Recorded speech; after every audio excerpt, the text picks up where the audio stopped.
Saudara sekalian, saya ingin menyampaikan informasi bahwa dalam satu rapat gabungan tadi di kantor Kemenko Polhukam yang dihadiri oleh pimpinan LPSK, Kabareskrim, kemudian Kompolnas, kemudian Kejaksaan, kemudian Kementerian Koperasi dan Usaha Kecil dan Menengah atau UMKM, kemudian Kementerian PPA, Perempuan dan Perlindungan Anak, memutuskan bahwa kasus perkosaan terhadap seorang pegawai di kantor Kementerian Koperasi dan Usaha Kecil dan Menengah yang korbannya bernama NDN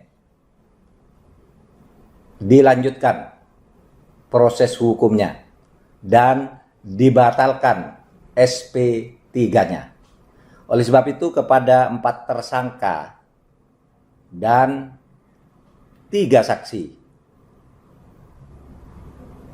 yaitu N, kemudian MF, WH, ZPA, kemudian saksinya yang juga dianggap terlibat itu A, kemudian T dan H, itu supaya terus diproses ke pengadilan. Alasan SP3 atau penghentian penyidikan karena pencabutan laporan itu tidak benar secara hukum. Di dalam hukum, laporan itu tidak bisa dicabut. Yang bisa dicabut itu adalah pengaduan. Kalau laporan, polisi harus menilai. Kalau tidak cukup bukti, tanpa dicabut pun dihentikan perkaranya. Tapi kalau cukup bukti, meskipun yang melapor menyatakan mencabut, maka perkara harus diteruskan. Beda dengan pengaduan yang itu berdasarkan delik aduan. Kalau pengaduan, begitu yang mengadu mencabut, maka perkara menjadi ditutup.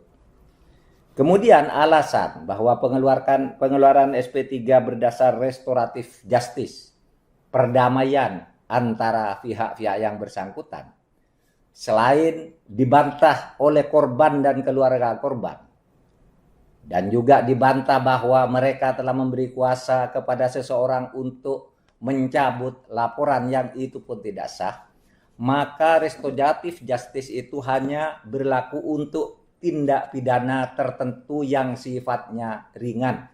Misalnya delik aduan. Ya. Kalau kejahatan yang serius, yang ancamannya misalnya 4 tahun lebih atau 5 tahun lebih, itu tidak ada restoratif justice. Korupsi, pencurian, pembunuhan, perampokan itu tidak ada restoratif justice. Itu harus terus dibawa ke pengadilan.